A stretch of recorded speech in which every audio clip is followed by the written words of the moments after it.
900 meters below the surface of the Sibuyan Sea, the water is black and absolute. The pressure at this depth would kill a man before he had time to understand what was happening to him. In 2015, a remotely operated vehicle descends through that darkness. Its lights illuminate almost nothing at first. Particles rising in the beam, sediment disturbed by the passing craft. Then a shape resolved, an enormous gun barrel encrusted with 70 years of coral and rust, still pointing outward into nothing. Beyond it, the bow of a ship becomes visible. Upright, intact forward of the first turret barbette, resting on the ocean floor as though it simply settled there. The scale becomes apparent slowly. This is not a small ship, this is something immense, and it has been here since 1944. In October of that year, American naval aviators attacked this ship for 5 hours in these waters. They hit it with 19 torpedoes and 17 bombs. When it finally sank, it took more than 1,000 men with it. And the men who sank it, though they could not have known it at the time, came within hours of handing Japan the battle that the sinking was supposed to win.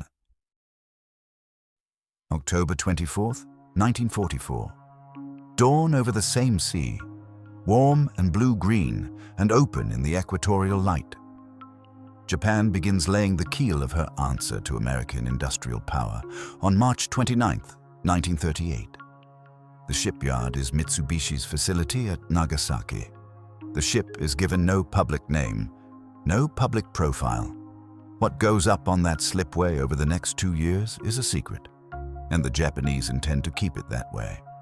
They build a curtain, 400 metric tons of palm fiber rope, draped over the slipway so that no passing vessel can glimpse the hull. 1,800 policemen, military police, and naval sailors ring the yard at all hours. When the ship is floated out and moved to fitting, a passenger liner is towed alongside her to block the view from the harbor. No photographs, no public records, no name on the hull. This is the Musashi. She is launched on November 1st, 1940, commissioned on August 5th, 1942. By every measure that naval architects know how to apply, she is the most powerful surface warship ever built. At 263 meters long, with a full load displacement of roughly 72,800 tons, she is half again the size of most battleships then in service. Her main battery consists of 9 46-centimeter guns, the largest ever fitted to a warship, mounted in 3 triple turrets. Each shell weighs 1,460 kilograms, as much as a small automobile, and can reach a target 42 kilometers away. Her belt armor is 410 millimeters of hardened steel, angled outward at the top to deflect plunging fire. The turret face plates are 650 millimeters thick, more than 2 feet of solid steel. These are specifications no Allied intelligence service fully grasps. In September 1944, Jane's fighting ships lists her displacement at 45,000 tons. The actual figure is nearly double. Allied analysts will not understand what this ship truly was until the day she dies. The doctrine she embodies is called Kantai Kessen, decisive battle. Japan cannot match American shipbuilding output ship for ship, but if you build something no American ship can fight on equal terms. If you build the hammer that wins in a single blow, you don't need to match them. You only need to find them once. Musashi is that hammer. She was built for one specific kind of war, a surface gunnery battle, fleet against fleet in open water. Her designers believed in that war. The officers who would serve aboard her believed it. The belief was genuine, and the war made it obsolete before she could ever test it. In October 1944, that gap between design and reality becomes the story of everything that follows. She commissions in August 1942 and spends the rest of that year working up. Through 1943, she sorties with the fleet, searching for American surface forces that do not appear. The decisive battle does not come. She returns to Anchorage, sorties again, finds nothing. In May 1943, The mightiest battleship on Earth is used as a funeral transport. Admiral Isoroku Yamamoto, killed when American fighters ambush his aircraft over Bougainville, is brought home aboard Musashi. She carries his body back to Japan with ceremony. The guns built to sink American battleships are silent. She's made flagship of the combined fleet and spends months at Truk, at Linga, at anchorages that offer safety and depth. In March 1944, she finally takes enemy fire. But not from another battleship. She never will. It comes from the submarine USS Tunney in the darkness off Palawan. 6 torpedoes, 5 misses, the 6th blowing a hole 6 meters wide in her bow. 3,000 tons of seawater flood in. 7 men die. She goes to Kure, receives more anti-aircraft guns, and returns. At the Battle of the Philippine Sea in June 1944, she sails with the fleet while the carrier air battle unfolds around her. Her main guns are never brought to bear on an enemy surface vessel. She has been commissioned for 2 years. She has never fired her main armament at a target it was designed for. In August 1944, Rear Admiral Toshihira Inoguchi takes command. He is 48 years old, born in Tottori, the 10th-ranked graduate of his Naval Academy class out of 124 cadets. He has spent his career in naval gunnery, commanding cruisers, serving as gunnery staff officer of the combined fleet, appointed twice to chief instructor at the Yokosuka Gunnery School. He is the Imperial Japanese Navy's foremost expert on what battleship guns can do. He has just been given command of the most powerful guns in human history. He is promoted to Rear Admiral on October 15, 1944, 9 days before the battle. The Japanese plan for the defense of Leyte is a triple-pronged pincer, and at its heart is a sacrifice. Leyte is where General Douglas MacArthur has kept his promise. On October 20, 1944, 420 American transports put Army divisions ashore on Philippine soil. Tokyo understands immediately what this means. If the Philippines fall, the supply lines from the resource zones of Southeast Asia are severed. Japan cannot fight without that oil. The response is called Shogo Ichi, Victory Operation 1. Vice Admiral Nishimura drives up from the south through Surigao Strait. Vice Admiral Ozawa sails south from Japan with what remains of the carrier fleet. And at the center of the plan, refueled at Brunei, is Vice Admiral Takeo Kurita's center force. 4 battleships including Yamato and Musashi, 6 heavy cruisers, 2 light cruisers, 15 destroyers. The plan calls for them to pass east through San Bernardino Strait, swing south along Samar's coast, and break into Leyte Gulf from the north. The invasion fleet, caught between pincers, would be destroyed. Ozawa's carriers sail south with 116 aircraft total, equal to a single American fleet carrier. They exist in this plan for one purpose only: to be seen, to draw Halsey's Third Fleet north, to clear San Bernardino Strait of American opposition so that Musashi and Yamato can pass through unopposed. Their crews know it. Ozawa knows it. The plan rests on one more thing. Admiral Toyoda, authorizing the operation, believes he is sending his fleet against a damaged American Navy. Japanese aviators, fighting over Formosa just weeks earlier, have reported 11 American carriers sunk. 2 battleships, multiple cruisers. Every one of those claims is false. The Americans they're about to fight are not crippled. Halsey's Third Fleet alone commands 17 aircraft carriers, dozens of destroyer escorts, and 6 of the fastest battleships in the world. Japan's entire strategic calculation at Leyte Gulf is built on phantom victories. Kurita already suspects the plan is a mistake. He thinks sending this fleet through those straits against those odds is wasteful. Ships and lives spent for nothing. He goes anyway because there is nothing else to do. October 23, 1944. Before a single American aircraft appears, Kurita's fleet has already been hurt. Two American submarines, Darter and Dace, are running on the surface in darkness off Palawan when Darter's radar picks up the Japanese fleet. They move to intercept. In the early hours, the attack begins. Kurita's own flagship, the heavy cruiser Atago, takes 4 torpedo hits and goes to the bottom. Kurita is pulled from shark-infested water and transferred to the battleship Yamato. In the same ambush, the heavy cruiser Maya is hit and sinks almost immediately. A third cruiser, Takao, is crippled and turns for home.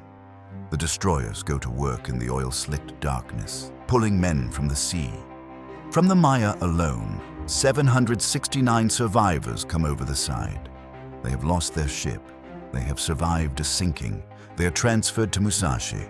They go below decks on the mightiest battleship in the world, and Musashi moves east into the Sibuyan Sea. The contact report from the 2 submarines reaches Allied intelligence within hours. Japan's element of surprise, central to everything, is gone. The Americans know the fleet is coming, and they know exactly where it is. Dawn on October 24th. Clear sky over the Sibuyan Sea. Warm, visibility excellent. At 08:12, a helldiver on reconnaissance from the carrier Intrepid picks up Kurita's force on radar. The sighting report goes back to Halsey, and the strike order goes out immediately. Kurita sends urgent requests to the Philippine airfields for fighter cover. There are too many Japanese aircraft tied up over Leyte. Nothing comes. The first wave arrives late in the morning. Curtiss, SB-2C Helldivers dropping near vertical out of clear sky, and Grumman TBF Avengers coming in at wave height, skimming the water directly at the ship's broadside. Musashi opens with everything she has. All 115 of her anti-aircraft guns fire simultaneously. The sky over the ship fills with bursting shells. Lieutenant Commander V.G. Lambert leads his torpedo squadron from Intrepid through it. His after-action report is terse. Coming in through the most intense and accurate AA yet experienced, his crews make their runs. A war correspondent named Maurice Marquis is in the turret of one of the Avengers with 2 16mm movie cameras, told to buckle in tight and hold on. He is filming a kill for American audiences. The bombs and torpedoes begin landing. Then, in the first lull, Musashi does something no warship has done before, and none will do again. Her main turrets elevate. All 3 of them, those 9 46-centimeter guns built to defeat enemy battleships at maximum range. They tilt upward toward the sky. She fires Sanshiki rounds, anti-aircraft shells, each the weight of a small car, bursting in enormous clouds of shrapnel and incendiary material above the attacking aircraft. The world's largest naval guns, aimed at dive bombers. Inoguchi watches from the bridge, the finest gunnery mind in Japan, commanding a weapon of unmatched precision, and the guns are pointed at the sky. The rounds burst and scatter. Some aircraft flinch away. The attack continues, wave after wave through the afternoon. The hits accumulate. A torpedo amidships, then another. A bomb through the upper deck. The list begins. A degree, then 2, then 5. Damage control crews counter flood, pumping thousands of tons of water from one side of the hull to the other to hold the ship upright. For a time it works. For a time. By the 5th wave, Musashi can make 6 knots. The fleet was making 22. She is falling behind, falling out of the column, bleeding oil across the blue-green water. Kurita orders her to turn back. The destroyers, Kiyoshimo and Isokaze, close around her. The rest of the fleet moves on east. Inoguchi is wounded in his left shoulder sometime during the later attacks. He does not leave the bridge. He tries for a nearby island. The plan is to beach the ship in shallow water, keep her from sinking entirely, preserve what can be preserved. The listing hull turns slowly, the engines straining. They do not make it. The engines stop before the shoreline is close enough. The sea comes in faster than the pumps can move it out. The list reaches 20 degrees, then 25. The order is given to stand by to abandon ship. Inoguchi calls his executive officer, Captain Kato Kenkichi, to the bridge. He transfers command. He is wounded and the ship is dying, and he has done everything there was to do. He walks back to his sea cabin. He is never seen again. At 7:30 in the evening, the list reaches 30 degrees. At 7:36, Musashi capsizes and goes under. She has been struck by 19 torpedoes, 17 bombs, and 18 near misses close enough to buckle hull plating. She has been attacked for 5 hours by 259 sorties launched from 6 American carriers. 18 American aircraft have been lost. The destroyers pull 1,376 men from the water in the darkness. More than 1,000 do not come up. Among them are many of the men who came aboard from the Maya the night before. The American aviators have just sunk the largest, most heavily armored, most powerfully armed surface warship in human history. 5 hours, 18 aircraft. But there is something else in those strike reports. Something invisible until you look at the whole picture. Nearly every wave that came back armed and fueled and ready went to Musashi. She was the spectacle. She was the target that drew the ordnance. While she burned and listed and drew attack after attack, the rest of Kurita's fleet moved through the Sibuyan Sea largely untouched. Yamato, her sister ship, equal in armor and firepower, barely damaged. The battleships Kongo, Haruna, and Nagato, still battle-worthy. The heavy cruisers, mostly intact.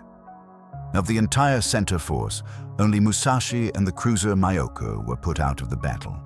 And Kurita now turns his fleet west, away from San Bernardino Strait, seeking sea room and darkness while he waits for nightfall. The turn is tactical. It is temporary.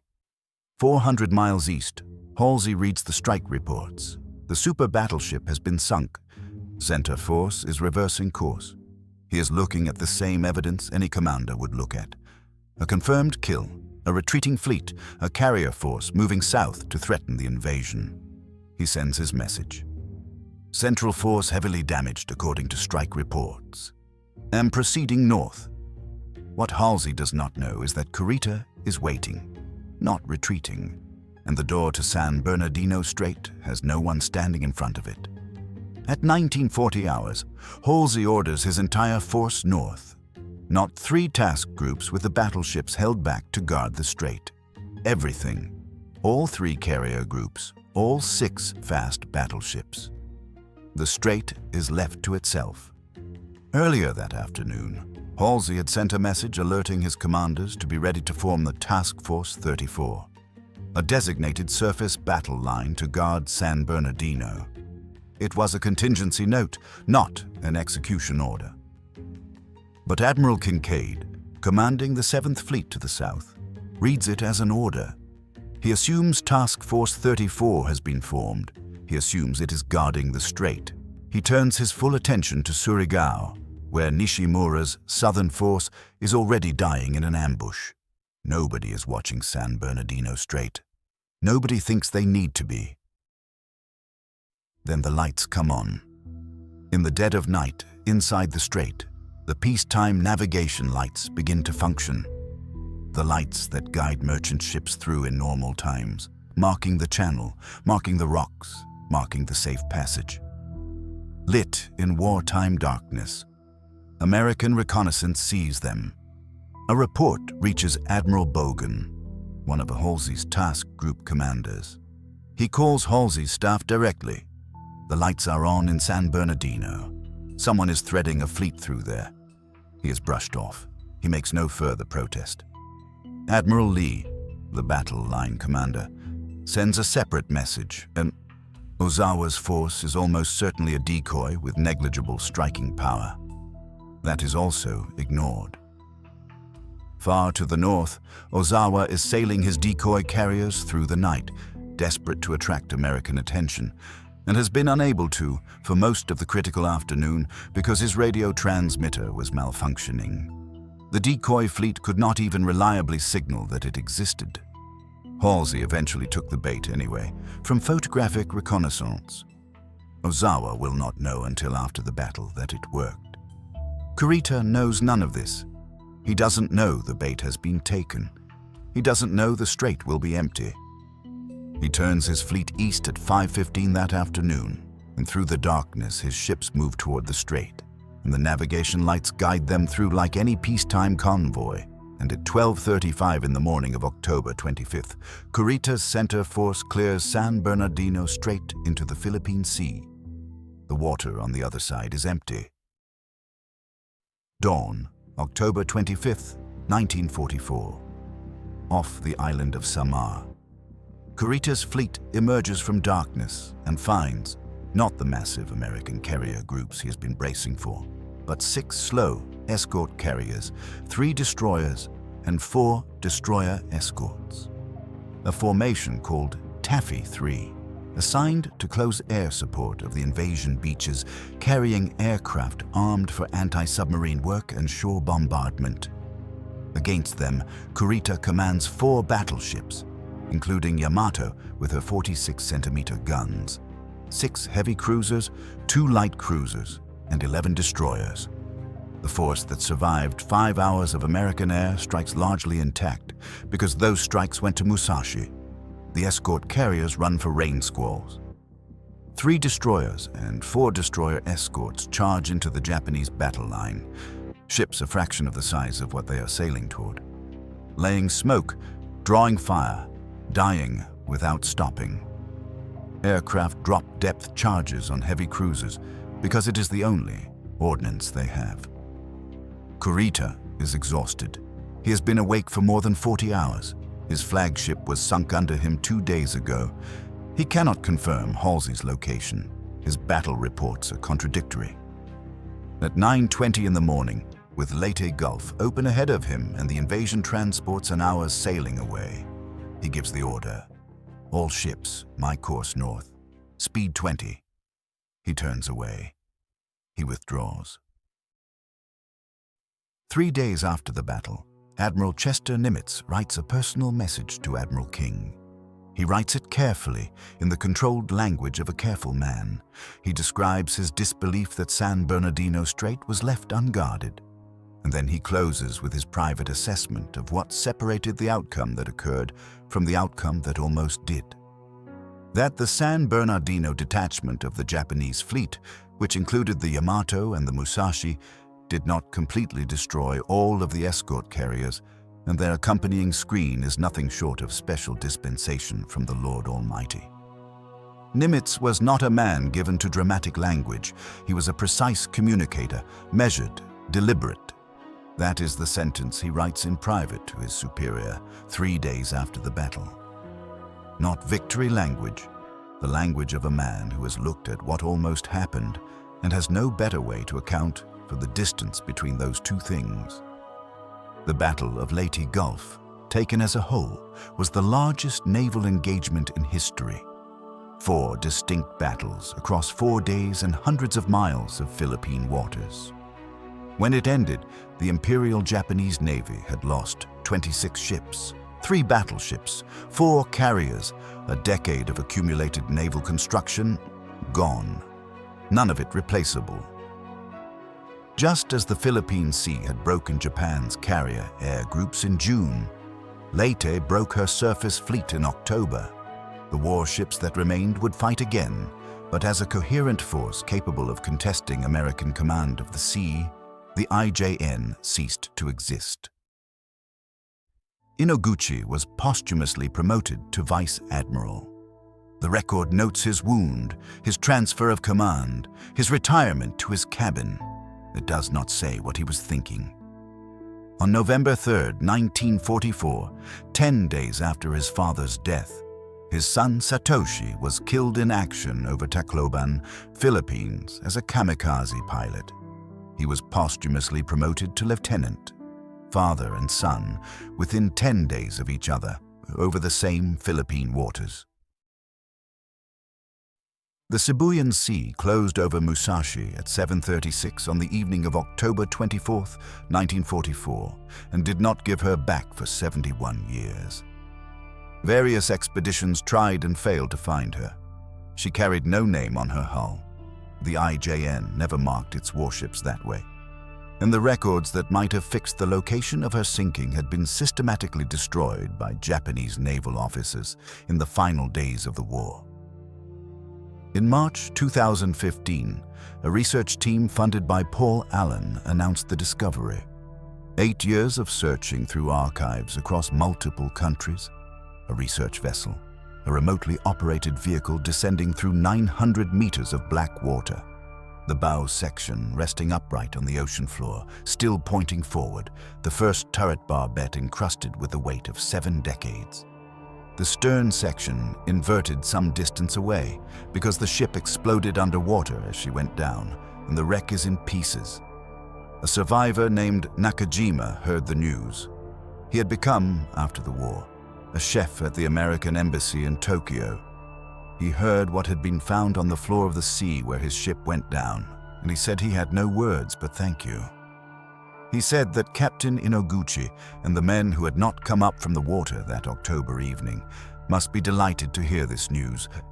In heaven, the Sibuyan Sea looks from the surface exactly as it did on October 24th, 1944. Blue-green, warm, open in the Philippine light. 1,000 men, and the ship that never got the battle it was built for, still down there. 900 meters below this water, just below the surface of the Pacific.